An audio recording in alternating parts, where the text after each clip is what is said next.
하나님의 말씀 마가복음 4장 21절부터 25절입니다. 제가 봉독합니다.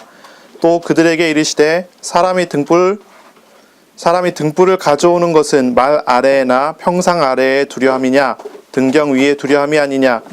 드러내려 하지 않고는 숨긴 것이 없고 나타내려 하지 않고는 감추인 것이 없느니라. 들을 귀 있는 자는 들으라. 또 이르시되 너희가 무엇을 듣는가 스스로 삼가라.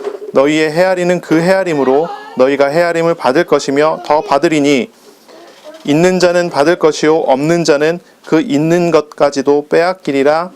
아멘. 오늘 말씀은 마가복음 4장 21절부터 25절입니다. 오늘은 2017년의 제일 마지막 날입니다. 마지막 주일 예배를 우리가 드리게 됩니다. 우리가 지난 시간들 돌이켜볼 때 여러 가지 이야기를 할 수 있겠지요. 여러 가지 말을 할 수 있을 겁니다. 하지만 우리가 무엇보다도 중요하고 또 무엇보다도 확실하게 우리가 고백할 수 있는 것은 지난 한 해 동안 하나님께서 우리를 어떻게 인도하셨는가, 하나님께서 어떻게 동행하셨는가 하는 그런 부분일 것입니다. 우리가 우리의 순간순간을 보면 잘 모를 수가 있어요. 하지만 우리가 1년을 두고 돌이켜본다면 하나님께서 동행하셨고 하나님께서 어떻게 지금까지 우리를 지켜오시고 인도하셨는가를 우리는 고백할 수밖에 없겠지요. 이건 이제 더 크게 보면은 더 분명해지지요. 몇 년간을 돌이켜본다든지 한다면 더 분명해지겠지요. 저 같은 경우는 그렇습니다. 시간이 가면 갈수록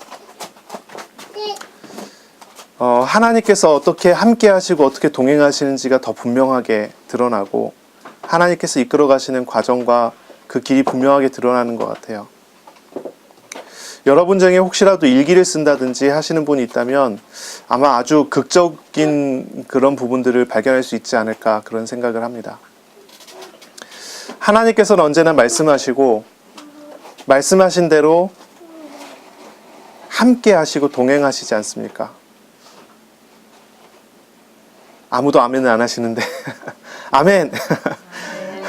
하나님께서 말씀하시고 말씀하신 대로 함께 하세요. 우리가 육신이 연약해서 그걸 잘 볼 수 없고 보지 못할 수 있어요. 하지만 그것이 부정할 수 없을 만큼 더욱 분명하게 선명하게 나타나는 것은 말씀의 흐름 속에서 우리 자신을 볼 때입니다. 말씀의 흐름 속에서 나 자신을 발견할 때 1년간을 돌이켜봤을 때 2년, 3년간을 돌이켜봤을 때예요. 지금까지 하나님께서 나를 어떻게 인도하셨는가 그것이 여러 가지 면에서 보이게 되고 나타나게 될 거예요. 예수님께서 비유로 말씀하십니다. 우리가 지난주에도 이야기했지만 예수님께서 비유로 말씀하세요. 이 비유는요, 해석을 하자면 크게 한 3가지 정도로 해석을 할 수가 있어요.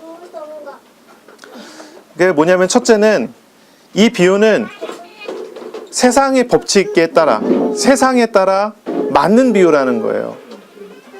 그래서 그냥 일반적인 속담과 같이 일반적인 격언과 같이 발견할 수 있는 그런 비유의 내용이기도 하죠. 그래서 씨 뿌리는 자의 비유를 생각해보면 그렇지 않습니까? 씨가 뿌려져요. 이 씨는 여러 가지 땅에 뿌려져요. 그리고 그 씨가 뿌려진 땅에 따라서 맺는 것이 달라져요. 그러니 이거는 격언이기도 하고요. 맞는 말입니다. 당연히 옥토에 뿌려줘야지 제대로 된 열매를 맺죠. 옥토가 아닌 곳에 뿌려주면 그렇지 않죠. 그럼 옥토를 만들어야죠. 일반적인 격언입니다. 그리고 이것은요, 예수님 자신에 대한 이야기입니다. 이 비유를 우리가 생각해 봐야 돼요. 자연 세계에 대해서 나타나는 현상에 대한 예수님 말씀이에요. 하나의 격언이기도 됩니다. 그리고 이것은요, 직접적으로 예수님께서 자기 자신에 대해서 가르쳐 주시는 말씀이에요. 예수님께서 어떤 분이라는 것을 보여주는 거예요. 예수님께서는 결국은 한 알의 씨앗이 한 알의 미랄이 됩니다. 그리고 100배의 결실을 맺는 죽음을 예수님께서 향해 가시게 됩니다. 이 비유는요, 직접적으로 예수님께서 자기 자신에 대한 그런 설명이에요. 예수님께서 지금 하시는 사역에 대한 설명이에요. 예수님께서 가르쳐 주시는 예수님의 하시고자 하는 사역과 예수님께서 하고 있는 그 일에 대한 설명이에요. 세 번째는 제자에게 가르쳐 주는 메시지예요. 제자에게 선명하고 분명하게 가르쳐 주는 메시지예요. 이거를 제자도라고 하죠. 다른 말로는 제자 훈련이라고 하죠. 제자들에게 보여주는 거예요. 하나님의 나라를 다스리시는 예수님께서 하나님의 나라를 어떤 식으로 다스리고 어떤 식으로 하나님 나라가 확장되고 어떤 식으로 하나님 나라가 세워지는가 비유로 말씀하시는데, 그것이 제자들에게 가르쳐주면서 하나님께서 바로 그렇게 사역을 하시겠다는 거예요. 제자의 훈련을 시키는 거예요. 제자를 가르치는 메시지고 내용이라는 거죠. 그런 이 비유는요, 이렇게 우리가 생각해 볼 수 있고 이렇게 알 수가 있는 거예요. 이단들이 이 비유를 가지고 많이 이제 미혹을 하지요. 특히 이제 신천지 같은 이단은요, 아주 뭐 이런 걸 가지고 이제 나오죠. 그래서 뭐라 그러죠? 성경을 가지고 비유풀이를 해야 된다. 그렇게 얘기를 해요. 여러분, 비유풀이라고 들어보셨습니까? 비유풀이? 만약에 어디선가 들었다, 누군가 나한테 얘기해줬다, 그 사람은 신천지 신자일 겁니다. 비유풀이라고 해갖고 뭐 하냐면 성경을 짝 맞춰요. 어떤 식으로 짝 맞추냐면 이런 식입니다. 아이들 노는 노래 중에 원숭이 엉덩이는 빨개, 빨가면 사과, 사과는 맛있어, 맛있으면 바나나, 바나나는 길어, 기름은 기차, 이런 게 있죠. 솔직히 얘기해서 원숭이 엉덩이하고 사과하고 무슨 관계가 있습니까? 원숭이 엉덩이하고 사과하고는 아무 관계가 없어요. 근데 원숭이 엉덩이가 빨가니까 빨가면 사과래요. 성경을 읽는데 그렇게 읽어요.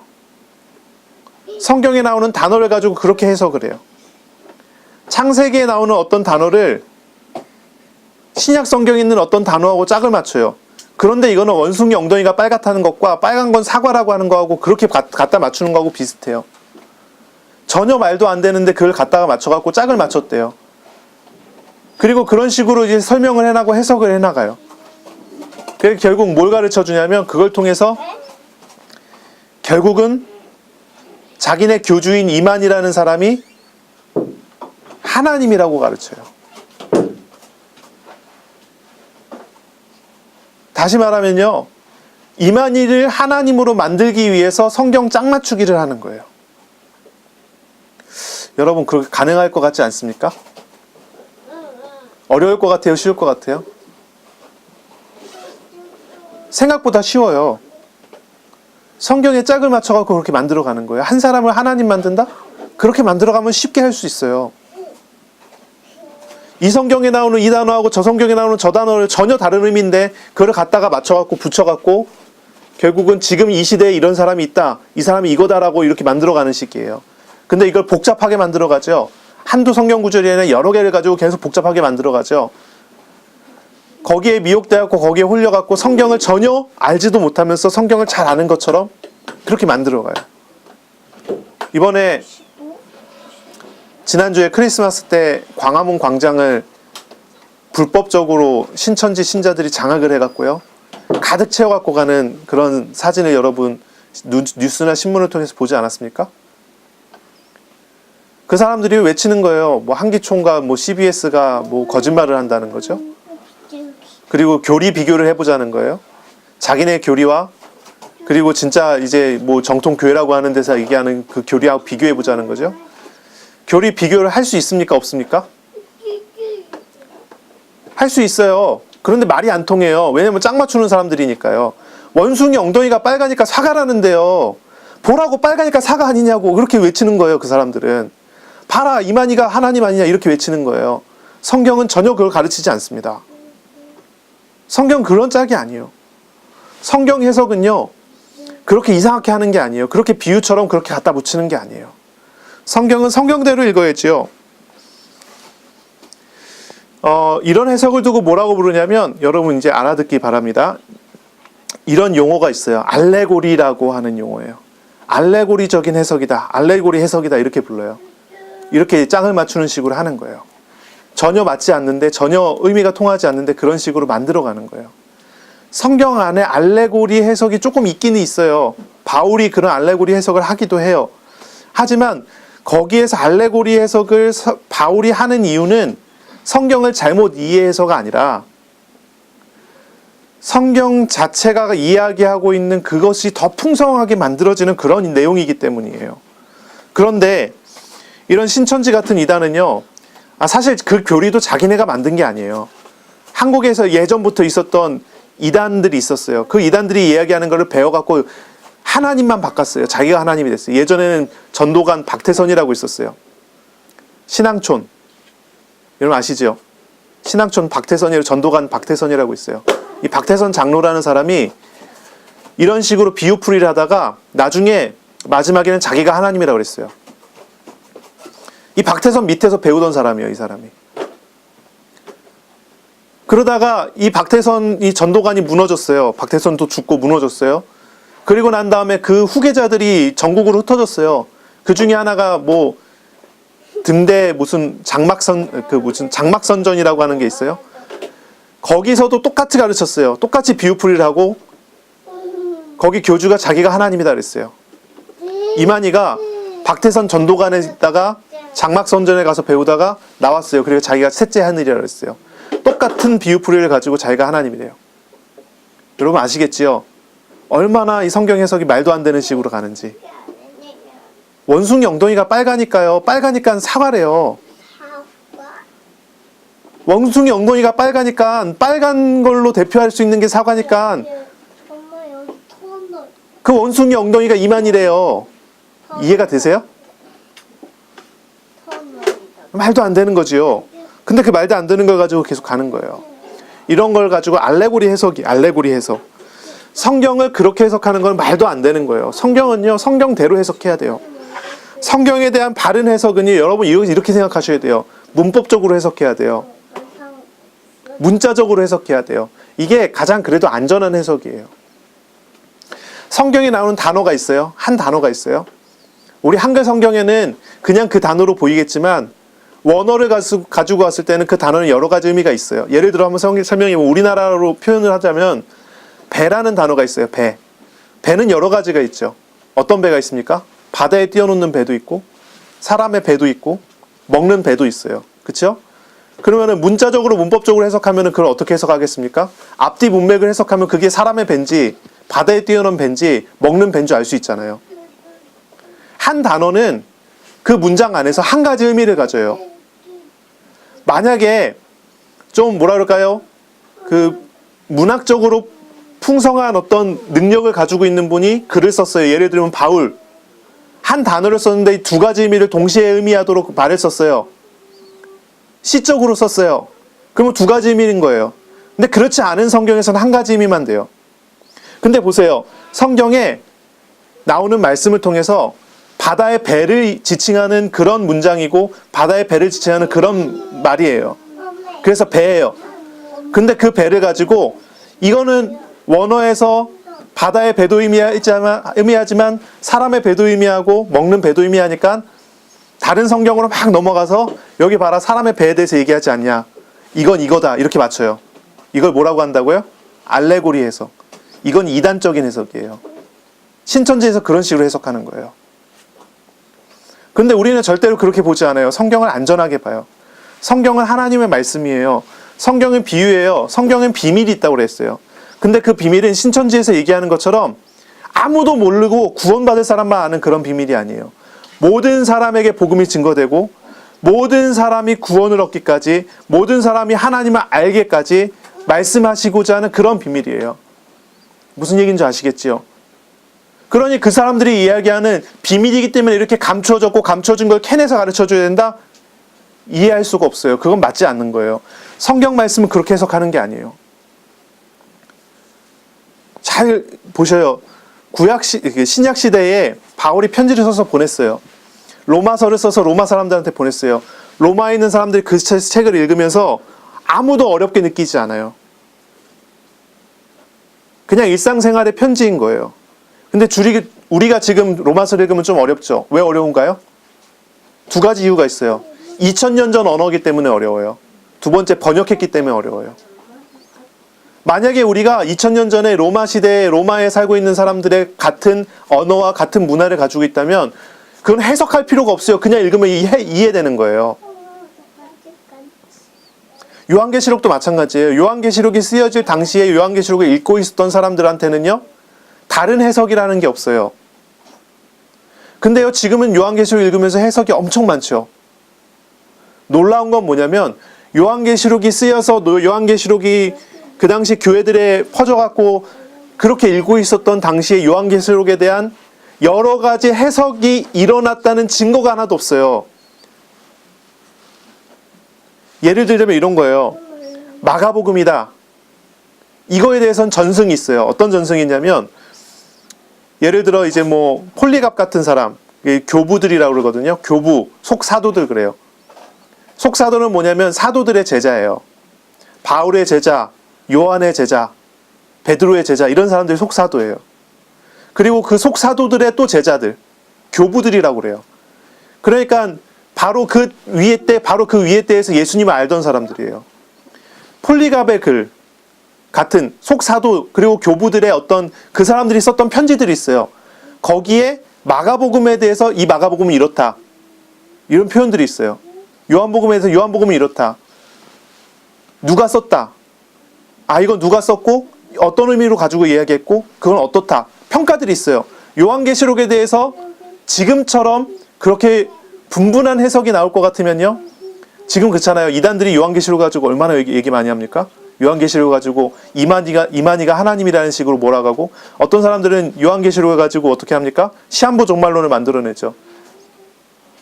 몇 년도 몇 월 며칠 날 예수님께서 오신다, 재림에 오신다, 이렇게 하죠.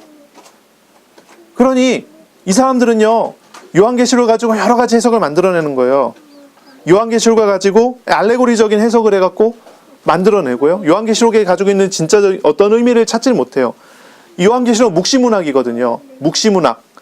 묵시문학이라는 거는요, 당시에 성경 쓰여진 시대에 아주 유대인들 사회에서 널리 퍼져 있었던 문학 형식이에요. 우리가 시를 쓰듯이, 우리 바로 이전 시대에서 조선 시대만 해도 시조를 쓰듯이 그런 어떤 문학 형식 중에 하나예요. 여기는요, 뭐 상징을 갖다가 써요. 상징. 예를 들어 666 뭘 상징하는 걸까요? 완전수가 7이에요. 666 완전수의 가장 모자른 숫자예요. 악마의 숫자라고 해요. 근데 그 666이라는 게 악마의 숫자를 상징하기도 하지만, 또 반대로 얘기하는 거 666이라는 거는요, 뭘 설명하냐면, 당시에 이제 로마자를 쓰잖아요. 로마자는요, 숫자가 있어요. 로마자는 숫자가 있거든요. 사람의 이름을 숫자로 바꿔서 쓸 수 있어요. 그래서 666 그러면 네로 황제예요. 네로예요. 사실 656인데 이걸 이제 666으로 바꿔서 쓰기도 했죠. 다시 말해서요, 묵시문학이라는 게 나오던 시기에 그 당시의 사람들은요, 그 글을 읽으면서요, 다른 해석이 없었어요. 당연히 그렇게 이해했고 당연히 그렇게 해석하는 그런 해석들이 있었어요.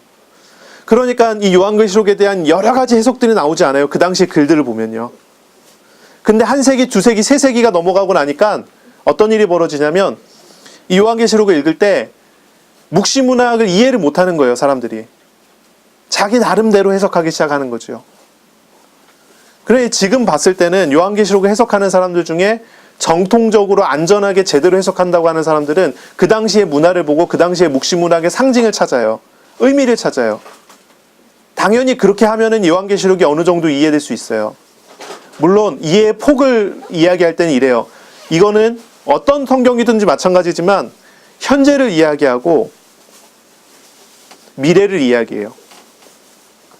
로마서를 읽어봐도 마찬가지죠. 로마서는 현재를 이야기하지만 또 미래를 이야기해요. 성경은 예언의 말씀이기도 하고요, 현재 나에게 주는 말씀이죠. 요한계시록도 마찬가지예요. 그 당시를 이야기하지만 그 당시를 넘어서 이 성경의 요한계시록의 원리는 그 미래를 이야기를 해요. 지금 시대를 이야기하지만 우리로서도 앞으로를 이야기를 해요. 그리고 이 범위는 어떻게 됩니까? 개인을 이야기해요. 개인의 종말을 이야기하고, 또 시대의 종말을 이야기하고요, 지구의 종말을 이야기를 해요. 성경 해석은 분명히 철저하게 우리는 성경을 문자적으로, 문학적으로, 문법적으로 봐야 돼요. 요한계시록 같은 경우는 묵시문학이라고 했으니까 묵시문학 해석 방식을 따라 해석을 하면 안전해요. 그렇지만 거기에 머무르는 게 아니죠. 그 이상에서 볼 수 있어야 돼요. 참 어려운 얘기를 한참 하고 있는데 성경은요, 성경대로 봐야 돼요. 그래서 가장 안전하고 그리고 가장 정석적이고 가장 바른 해석은 문자적으로 문법적으로 해석하는 거예요. 문학적으로 해석하는 거예요. 안전해요. 알레고리로 해석하는 건 위험해요. 자, 뭐 이런 얘기를 하고 있습니다. 비유로 말씀하셨어요. 비유로. 그리고 그 비유는 뭘 이야기하는 거라 그랬죠? 첫째는 자연 법칙에 대한 이야기예요. 두 번째는 예수님 자신에 대한 이야기예요. 셋째는 제자들에게 가르치는 메시지예요. 그래서 이것이 비유예요.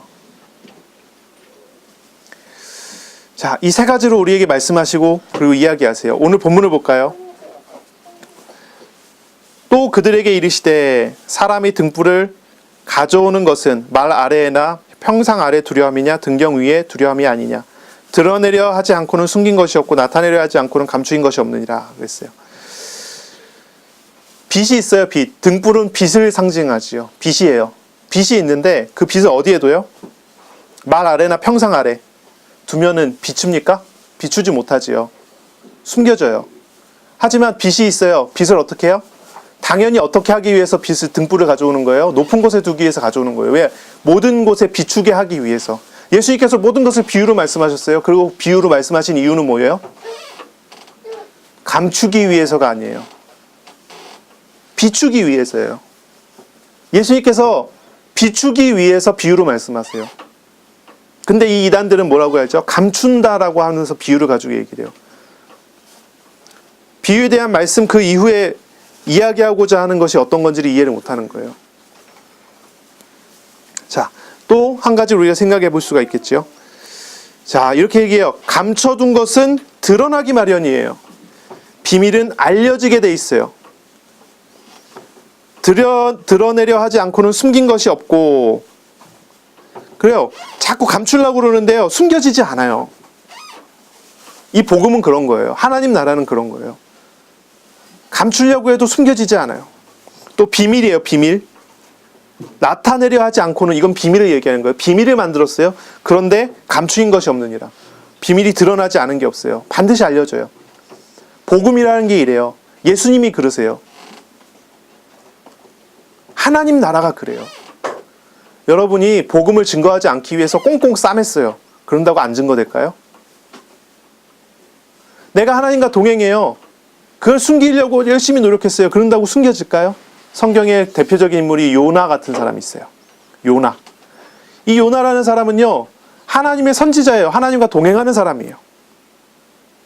그런데 이 사람은요, 자기 민족을 너무 사랑했어요. 하나님을 사랑하는 만큼 자기 민족을 사랑했어요. 자기 민족을 괴롭히고 자기 민족을 포로로 끌고 가는 나라 아수르에 대해서 아주 악감정이 있었어요. 그 아수르의 나라의 수도가 니느웨라는 곳인데 아수르의 수도인 니느웨에 대해서 아주 악감정이 있어요. 하나님께서 이 요나를 불러서 말씀하시기를 가서 니느웨에 가서 말씀을 복음을 전하라는 거예요. 그랬더니 요나가 어떻게 합니까? 정반대로 가요. 정반대로 가요. 욥바라는 곳에 가서 이 항구 도시예요. 배를 타고 정반대쪽으로 도망가요. 다시스로 향하는 배를 타고 가요. 이 스페인 끝으로 가는 거죠. 정반대를 방향을 잡고 도망치는 거예요. 180도로 잡고 도망치는 거예요. 그런데 하나님께서 풍랑을 주고 요나를 물고기 뱃속에 집어넣고 사흘 밤낮을 있게 만들고 사흘 밤낮 지난 다음에 요나가 물고기 뱃속에서 나왔을 때는 어디예요? 어디예요?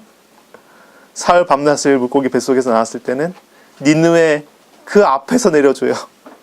반대로 가는 배를 탔는데 내린 곳은 어디예요? 니느웨예요.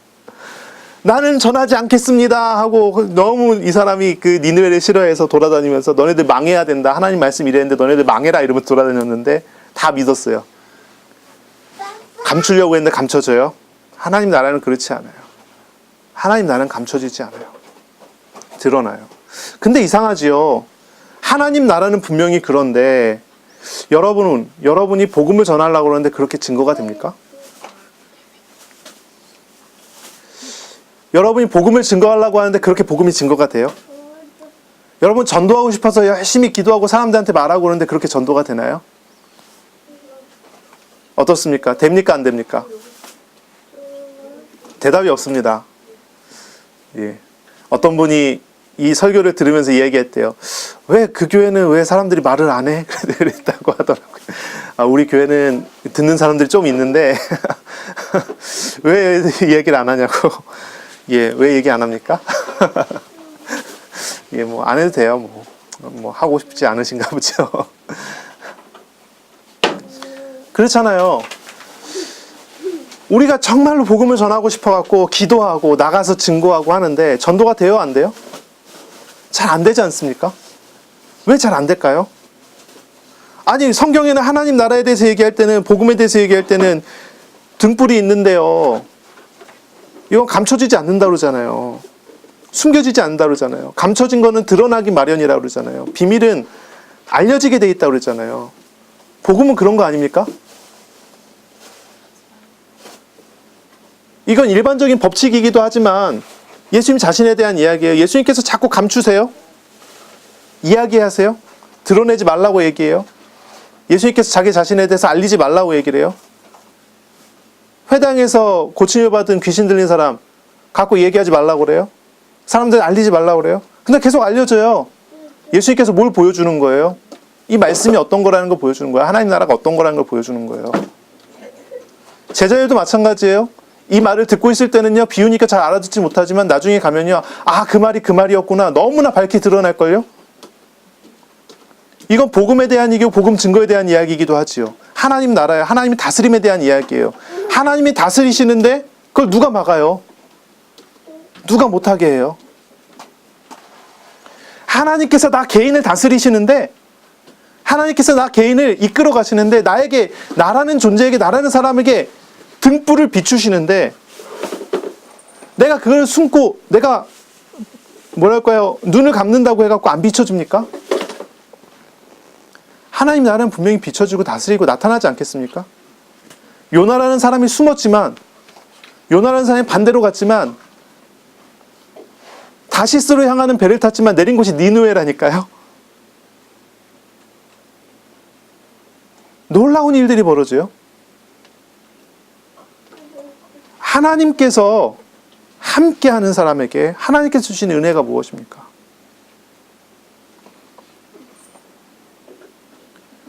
하나님의 다스리심은요, 이 빛과 같아요. 감출 수가 없는 것입니다. 감춰지지가 않는 것입니다.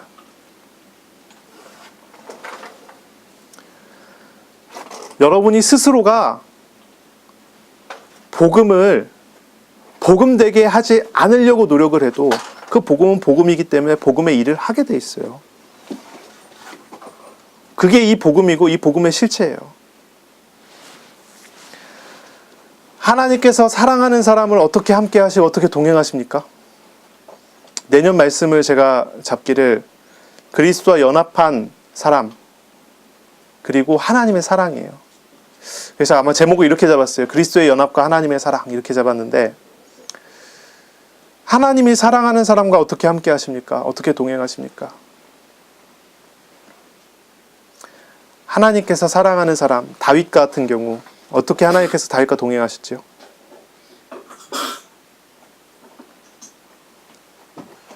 하나님께서 은혜를 계속 주잖아요. 다윗은요, 스스로 미련했어요. 그래갖고 다윗은요, 하나님의 은혜를 받았으면서도 순간순간 돌이켜갖고 죄를 졌어요. 그렇지 않습니까? 다윗은요, 순간순간 자기 자신이 스스로 위기를 불러들였어요. 하지만 보세요. 하나님께서 함께하는 다윗, 하나님 어떻게 동행하셨습니까? 우리가 그렇다는 거예요. 우리 자신이 그렇다는 거예요. 우리의 삶에, 나 개인의 삶에 사단의 틈이 참 많아요. 사단의 가시가 있어요. 시험 같은 것들이 오게 되고요. 문제 같은 것들이 오게 되겠죠. 하지만 보세요. 그 속에서 하나님께서 어떻게 함께 하십니까? 사랑하는 자에게 어떻게 함께 동행하시면서 어떻게 은혜를 주십니까? 우리가 하나님의 나라에 대해서 말씀을 나누는데, 이 비유를 통해서 하나님 나라에 대해서 이야기를 하는데, 이 하나님의 나라를 우리가 이해하고 우리가 받아들이고 알아가는 거 참 중요해요. 하나님 나라가 우리에게 왔어요. 그리고 우리가 그 하나님 나라를 살아가요.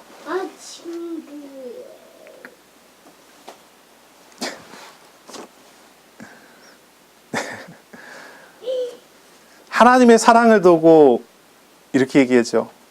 불가항력적 은혜를 주셨다. 무슨 얘기예요? 반항을 할 수 없어요. 하나님의 은혜가 왔어요.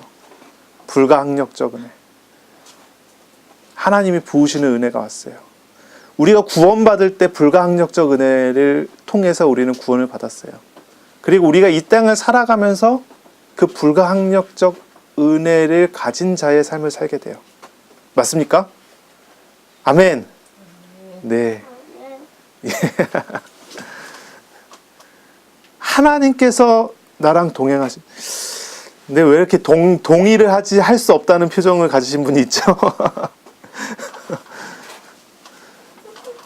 왜 그러냐? 제 생각이 그랬습니다. 그 불가항력적 은혜라고 성경을 통해서는 들었고, 어떻게 교리를 통해서는 들었지만, 내가 그걸 잘 모르겠다. 그렇게 생각할지도 모르겠어요. 나는 왜 이 불가항력적 은혜가 느껴지지 않을까요? 누려지지 않을까요? 그런 생각하지 않습니까?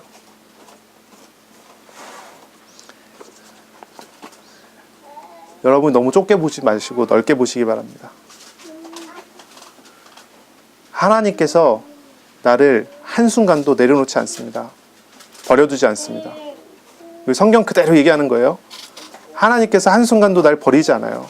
내려놓지 않아요. 붙잡고 있어요. 하나님 일을 하고 있습니다. 하나님 이제까지 일을 하십니다. 쉬지 않으세요. 계속 사역을 하십니다. 하나님의 사역은 멈추지 않아요. 그리고 그 사역은 다양하게 이루어집니다. 어떻게 이루어집니까? 죄와 우상을 무너뜨리는 방향으로. 그래서 영원한 하나님 나라를 누리는 방향으로. 내가 육신을 통해서 얻을 수 있는 쾌락적인 것이 1이라고 한다면, 육신을 내려놓고 회개하고 하나님을 바라보고 하나님과 동행하면서 오는 은혜는, 그 은혜를 통해서 나에게 주어지고 있는 평안과 행복이라는 것은 이 1의 100배 그 이상입니다. 최소가 100배겠죠. 하나님의 나라가 왔어요. 그 하나님의 나라를 누리는 은혜가 100배 이상입니다. 여러분 생각해 보세요. 1의 쾌락을 누리기 위해서 발버둥 칠 겁니까? 내려놓고 100을 얻을 것입니까? 여기 한 가지 더 있어요. 이 1의 쾌락 그 뒤에는요, 7배로 허무해지고 7배로 더 어려워져요. 자, 이게 이제 예정돼 있어요. 그럼 어떻게 하겠습니까? 육신적 쾌락을 향해 가겠습니까? 하나님의 은혜를 향해 가겠습니까? 이렇게 물어보면 100% 다 은혜를 향해 간다고 그러죠. 그런데 여러분이 정말 생명처럼 생각하고 의지하고 있는 어떤 게 있어요. 그거 내려놔야 돼요. 그래야지 하나님 나라를 누려요. 근데 그게 내려놔지지가 않아요. 내가 생명처럼 생각하고 있으니까. 자, 그런 상황이에요. 그리고 드디어 육신의 일에 결과가 오고 있어요. 내가 우상을 섬기는 만큼 사단에게 고통을 당하게 돼 있어요. 육신의 고통을 당하게 돼 있어요. 이제 고통이 내 눈앞에 오고 있어요. 지금 내가 문제를 당하게 됐어요. 하나님께서 어떻게 하시겠습니까? 사랑하는 자에게.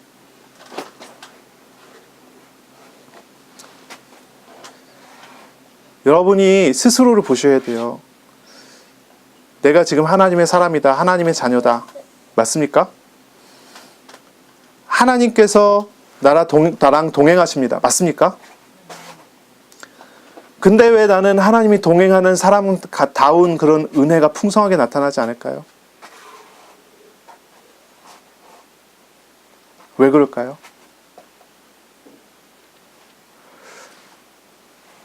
이걸 우리 봐야 된다는 거예요. 일제시대에 살았던 사람들은요, 아주 뭐랄까요, 직설적인 메시지를 듣고 참 은혜를 많이 받았어요. 제가 자료를 찾아보니까요, 그래요. 어느 정도냐면 시장을 돌아다니면서 전도자가 시장 통해서 손을 들고 외치는 거예요. 예수 천당! 불신 지옥! 근데요, 그 말을 듣고 사람들이 은혜를 받고 따라왔어요. 부흥회라고 해갖고 그 당시에 사람들을 모아놨어요. 교회에 모아서 거기에서 목사님이 앞에서 설교를 하는 거예요. 설교의 내용이 뭐냐? 지옥불이 얼마나 뜨거운지, 천국이 얼마나 아름다운 곳인지, 그리고 이 땅은 어떤 곳인지를 설명하는 거예요. 아주 직설적이죠? 정말 직설적이에요. 이 땅이 어디의 모형이냐는 거예요. 이 땅의 삶은 짧아요. 길어야 100년이에요. 그러나 저 천국의 삶은요, 100년인가요? 1000년인가요? 10,000년인가요? 그 이후의 영원인가요? 천국의 삶에 비하면 먼지 같은 인생이라고요. 천국을 이야기하는 거예요. 아주 직설적이에요. 근데 그 당시 사람들이 희한하게도 그런 직설적인 말씀을 들으면서 사람들이 눈물 흘리면서 회개하면서 천국을 소망했어요. 천국을 바라봤어요. 이 땅에서 어떤 괴로움과 문제가 일어나도 상관이 없었어요. 일제가 신사참배를 하라고 강요를 했거든요. 근데 여러 목사님들이, 성도들이, 일반 평신도들이 신사참배 안 한다고 순교당하고 죽고 그랬어요. 근데 그 사람들이 죽으면서 하나님을 찬양했어요. 아주 단순했어요, 이 사람들은요. 이 사람들이 뭘 알았냐? 하나님의 나라를 누리고 하나님과 함께함을 알았어요. 이 땅의 걸 다 포기했어요. 근데 오늘날은 어떻습니까? 오늘날의 사람들. 직설적으로 말씀을 하면요, 반감을 가져요. 딱 반감을 갖습니다. 왜 그렇죠? 이 땅의 삶이 어렵지 않다고 느끼는 거예요. 그 당시에는요, 먹을 것도 없어요. 힘들고요. 괴로워요. 고통스러워요. 그 땅에 사는 것 자체가 괴로움이에요. 지옥과 다르지 않아요. 천국에 대해 메시지 하는데, 하나님과 함께 하는데 아무 상황이 변하지 않았는데, 상황은 아무것도 변하지 않았는데 하나님과 함께하는 그 자체만을 누리면서요, 육신의 욕심을 버렸을 뿐인데 천국을 살았다니까요. 그 당시에 사람들이 어떻게 헌금했는 줄 아십니까? 돈이 없잖아요. 쌀이 없잖아요. 헌금할 돈이 없잖아요. 어떻게 헌금했냐? 종이에다 써서 냈어요. 하나님, 일주일 중에 예를 들어 수요일 날 오전 10시부터 12시까지 하나님께 드리겠습니다. 써서 냈어요. 이게 날 연보라고 그래요. 돈이 없으니까 날을 써서 보냈어요. 그리고 그 시간 동안 나가서 전도했어요. 그 정도로 어려웠거든요. 어려운 시기였고요. 어려운 상황이었어요. 근데 그런 상황 속에서, 그런 환경 속에서 이 사람들은 하나님께 헌신했어요. 하나님께 나아갔어요. 어려움 중에서, 고통 중에서 하나님을 바라보고 하나님과 동행했단 말이죠. 이 사람들 하나님이 도우시는 걸 경험했어요. 다 어려운데, 똑같이 어려운데 하나님이 어떻게 함께 하시는지를 따라 살아갔어요. 그러니 그 삶을 살아가면 살아갈수록 저 천국이 어떤 곳인지, 하나님 나라가 어떤 곳인지, 그거에 대한 가득한 소망을 가지고 살았어요. 그러니 순교할 수 있어요. 죽어도 돼요. 하나님과 함께 동행하면서 가요. 근데 지금 어떻습니까? 여러분, 순교할 수 있겠어요? 복음을 위해서 죽는다 할 수 있겠습니까? 모든 게 편안해졌어요. 먹는 게 어렵지 않죠. 사는 게 어렵지 않죠. 고통과 괴로움과 고난이라는 게 우리에게 있지 않죠. 그러다 보니까 사람들이 착각하는 거예요. 이 땅의 삶이 어떻다고 생각하는 거예요? 이 땅의 삶이 천국과 비견할 수 있다고 생각하는 것 같아요. 어쩌면은요, 천국과 바꿔서 이 땅의 삶을 살아가기 위해서 노력하는 것 같아요. 이 땅을 내려놓고 천국을 향해 살아가야 되는데 거꾸로 천국을 내려놓고 이 땅을 향해 살아가요. 그러면 살아가면 살아갈수록, 그러면 이 땅에 있는 동안은 만족하면서 살아야 됩니까? 살 수 있어야 되지 않겠습니까? 근데 이 땅을 살아가면서 만족하지 않아요. 만족할 수도 없고 만족되지가 않아요. 돈이라는 우상은 나의 불편함을 편안함으로 바꿔주지만, 이 돈이라는 우상은 결국 내 안에서 뭘 빼앗아 갑니까? 생명을 빼앗아가는 일을 한다고요. 돈의 배후의 사단이요. 역사잖아요.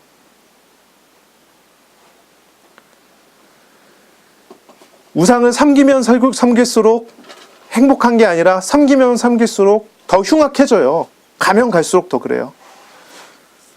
그래서 육신적인 불편함은 채워지면서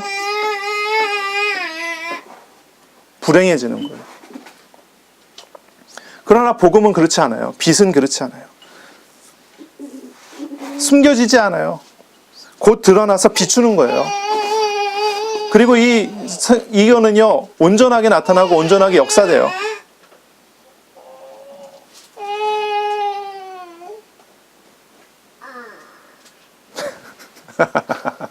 네.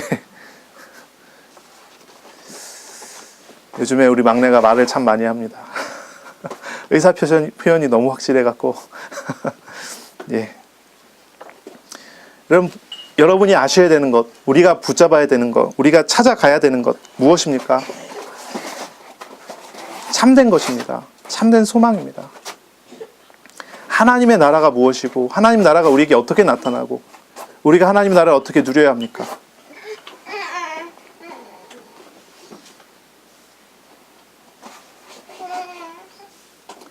자, 여기에 더하여 말씀하십니다. 24절을 보겠습니다. 또 이르시되 너희가 무엇을 듣는가 스스로 삼가라. 너희의 헤아리는 그 헤아림으로 너희가 헤아림을 받을 것이며 더 받으리니 있는 자는 받을 것이 없는 자는 그 있는 것까지도 빼앗기리라. 뭐라 그러죠? 헤아림, 듣는 것을 주의하라는 거예요. 뭐를 들어요? 그 듣는 것을 주의해서 들으라는 거예요. 이거는 뭐 부정적인 이야기가 아니라요, 긍정적인 이야기죠. 이걸 부정적으로 해석하기보다는 긍정적으로 해석하는 게 이 흐름상 맞아요. 하나님의 말씀을 들어요. 이게 계속 이어지는 말씀이거든요. 자, 예수님께서 씨를 뿌리세요. 하나님께서 씨를 뿌리세요. 이 뿌려지는 씨앗이 뭐 길가밭에도 뿌려지고 돌짝밭에도 뿌려지고 여기저기 막 뿌려져요. 자, 이 뿌려지는 씨앗이가 뿌려지는 걸 듣고 우리 마음밭이에요. 말씀을 잘 들어야 돼요. 어떻게 들어야 돼요? 듣는 것을 주의해서 들어야 돼요. 바르게 들어야 돼요. 듣고 저울질 하는 대로 저울질을 당하게 될 거예요. 그냥 저울질을 당하는 정도가 아니라 덤으로 더 당하게 될 거예요.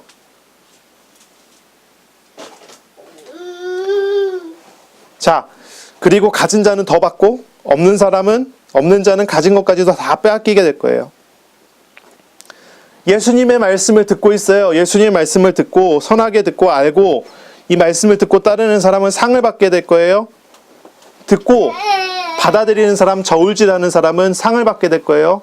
더 풍성하게 받게 될 거예요. 그러나 그렇지 않은 사람은 빼앗기게 될 거예요. 비유예요, 비유. 비유로 말씀을 듣는데 가진 자는 더 듣게 되고 갖지 않은 사람은 비유를 듣고 더 빼앗기게 돼요. 하나님의 나라에 대해서 듣는데 생명을 가진 자가 하나님 나라에 대해서 들으면 그 하나님 나라가 아주 풍성해지겠죠. 생명을 가지지 않은 자가 하나님 나라에 대해서 들었어요? 어떻게 됩니까? 더 빼앗겨요. 더 빼앗겨요. 육신을 기준으로 삼은 사람이 하나님 나라에서 듣고 하나님 나라를 이루기 위해서 육신적으로 굉장히 노력을 해요. 그럼 가진 것도 다 빼앗긴단 말이에요. 육신적으로 다 도전하는 것이 아니라 하나님의 은혜를 가지고 하나님의 생명을 가지고 나는 내려놓고 하나님을 붙잡고 하나님을 따라서 하나님과 함께 가요. 그런 사람은요, 내려놨는데 더 풍성해져요. 더 온전해져요. 자, 빛이 비춰요. 이 이어지는 말씀이잖아요. 빛이 비춰요. 하나님의 빛이 비춰요. 이건 막을 사람이 없어요. 막을 존재도 없어요. 내가 끊임없이 우상 숭배하는 사람이에요. 내가 끊임없이 우상 숭배하는 사람인데 우상 숭배하는 나에게 빛이 비춰요. 그럼 어떤 일이 벌어질까요?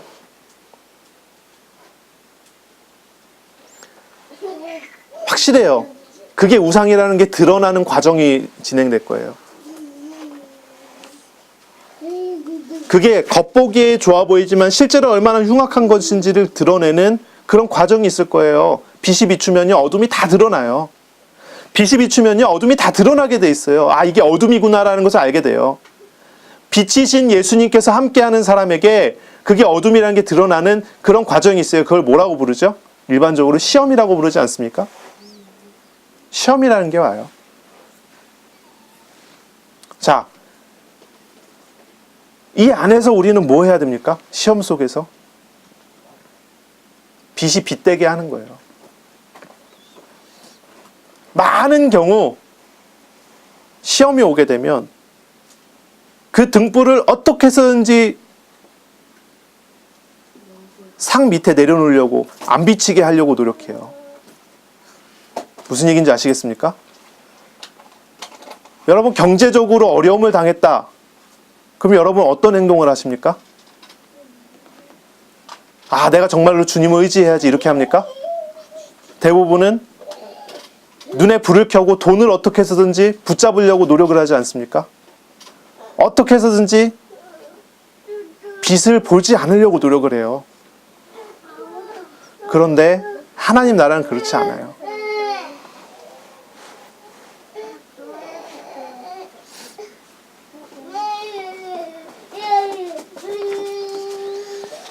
우리는 참 빛을 알아야 하고 참 빛 가운데 발견되줘야 합니다.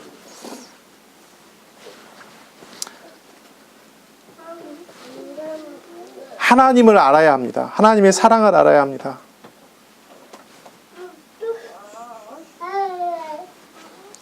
모세가 하나님을 찬양합니다. 모세가 이렇게 얘기합니다. 출애굽기 15장 11절. 여호와여, 신 중에 주와 같은 자가 누구니까? 어떤 신이 주와 비교할 수 있습니까? 라고 물어보는 거예요. 주와 같이 거룩함으로 영광스러우며. 하나님은 거룩하신 분이에요. 거룩하다는 얘기는 뭐예요? 거룩하다는 말이 뭐예요? 거룩이 뭐라고 그랬어요?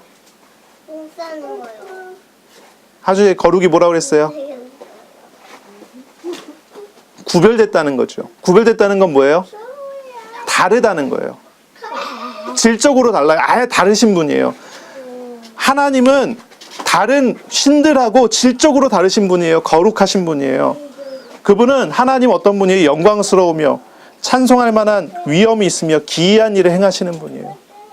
모세가 하나님에 대해서 그렇게 고백했어요. 하나님은 다르신 분입니다. 말라기 보니까 3장 6절에 나 여호와는 변하지 아니하나니 그러므로 야곱의 자손들아 너희가 소멸되지 아니하느니라.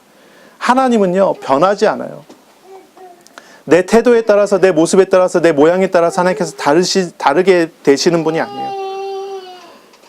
변하지 않는 분. 이분은요, 예정하시는 분이에요. 에베소서 1장 11절. 모든 일을 그의 뜻의 결정대로 일하시는 이의 계획을 따라 우리가 예정을 입어 그 안에서 기업이 되었나니. 이분은 존귀하신 분이에요.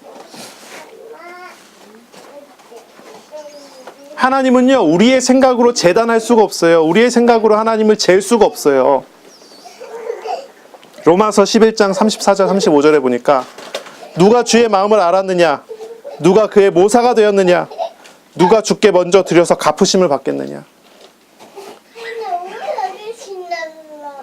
사람의 생각으로 하나님을 이렇게 저렇게 휘두를 수 있습니까? 할 수 없어요. 어떤 사람이 주의 마음을 압니까? 하나님께서 우리에게 가르쳐주지 않으면. 누가 그의 모사가 되었습니까? 누가 먼저 주께 드려서 갚으심을 받습니까? 이사야 40장 17절에 하나님 앞에는, 그의 앞에는 모든 열방이 아무것도 아니라, 하나님 앞에는 모든 것이 아무것도 아니에요. 그는 그들을 없는 것 같이, 빈 것 같이 여기시느니라. 욥기 37장의 7절 8절에 보니까 이렇게 고백해요. 그대가 의로운들, 그대가 의롭다고 한들 하나님께 무엇을 드리겠으며. 의롭다 그러면 하나님께 뭐 드릴 수 있습니까? 그가 그대의 손에서 무엇을 받으시겠느냐. 하나님께서 우리의 손에서 나오는 무엇을 하나님께서 받겠습니까?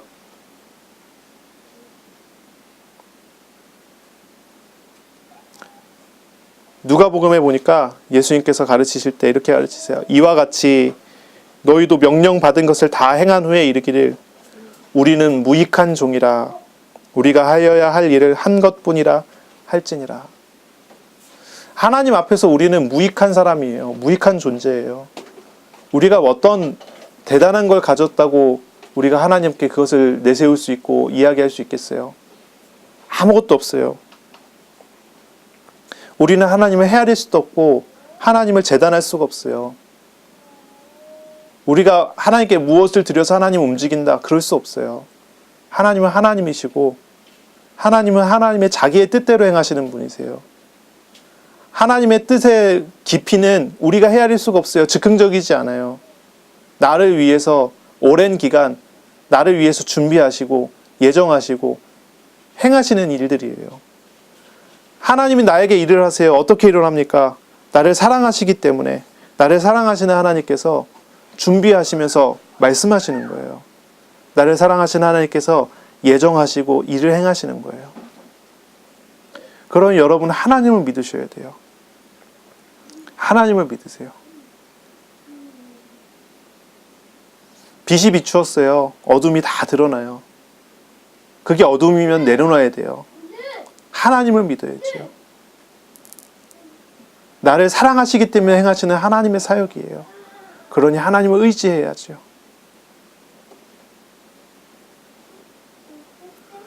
우리가 믿어야 될 것이 무엇입니까? 하나님께서 다스리신다는 거예요.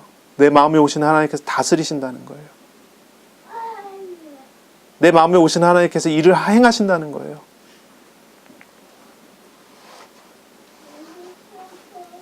내 마음의 상태와 내 생각의 상태에 따라서 하나님께서 휘둘리지 않습니다. 하지만 하나님께서 오랜 기간 기다리십니다. 언제까지 기다리십니까? 우리가 스스로 하나님 앞에 설 때까지 기다리십니다. 말씀하시며 기다리십니다. 계속 권유하시면서 기다리십니다. 우리가 보아야 될 것이 무엇이고 우리가 알아야 될 것이 무엇입니까? 하나님께서 어떻게 나에게 말씀하시는지를 알아야 되지 않겠습니까?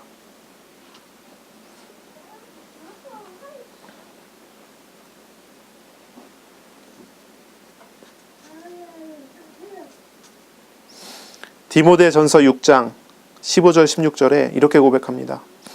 바울이 고백합니다. 기약이 이르면 하나님이 그의 나타내심을 보이시리니 하나님은 복되시고 유일하신 주권자이시며 만왕의 왕이시며 만주의 주이시오. 오직 그에게만 죽지 아니함이 있고 가까이 가지 못할 빛에 거하시고 어떤 사람도 보지 못하였고 또 볼 수 없는 이시니 그에게 존귀와 영원한 권능을 돌릴지어다. 아멘. 그랬어요.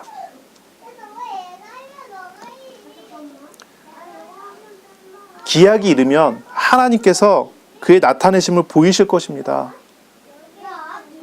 우리에게 이미 보이셨지만 또 계속 보이시고 나타내실 것입니다. 하나님께서 어떻게 다스리시는지 가르쳐 주실 겁니다. 하나님께서 우리를 어떻게 지키셨는지 알려주실 것입니다. 저 우상들과 다른 어떤 분이신 줄을 하나님께서 우리에게 드러내실 것입니다. 그러나 강제로 하지 않습니다. 인격적이신 하나님께서 인격적인 그런 교제를 우리 가운데 이루시기를 원하십니다.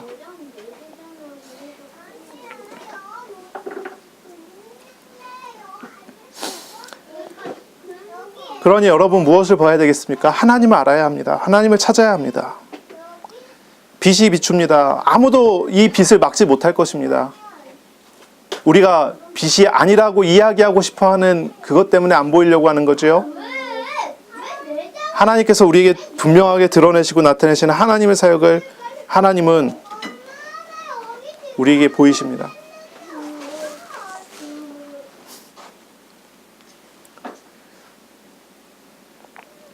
하나님을 알아가시고 하나님 안에 발견되시기를 바랍니다. 우리 안에 생명이 더 풍성하게 하실 하나님을 찬양하시기 바랍니다. 기도하겠습니다. 하나님, 연약한 가운데 주님의 부르심과 주님의 은혜를 입어 이 자리에 함께 나왔습니다. 예배하고 말씀을 듣습니다. 우리 가운데 비추이신 그 생명의 빛, 은혜의 빛, 예수 그리스도의 복음의 빛을 우리가 이 시간 비추이신 은혜를 감사드립니다. 주님, 모든 육신과 우상, 죄된 것들을 다 내려놓게 하여 주옵소서. 그래서 오직 주님을 바라보며 주님과 함께하며 주님과 동행함에 참된 누림을 가질 수 있도록 이끌어 주시고 인도하여 주옵소서. 모든 것을 주님 앞에 내려놓고 그리고 모든 것이 주님의 것임을 고백하는 고백으로 우리가 새롭게 나아가게 하여 주옵소서. 모든 우상이 버려질 뿐 아니라 하나님만이 참 주님 되심을 누리도록 이끌어 주옵소서. 2017년을 마무리하며 이제 2018년을 바라봅니다. 주님이 행하시는 새로운 일을 보게 하시고 우리를 사랑하신 하나님과의 참된 교제와 만남, 누림이 일어나는 그런 전환점이 될 수 있도록 은혜 내려 주옵소서. 예수 그리스도 이름으로 감사하며 기도합니다. 아멘.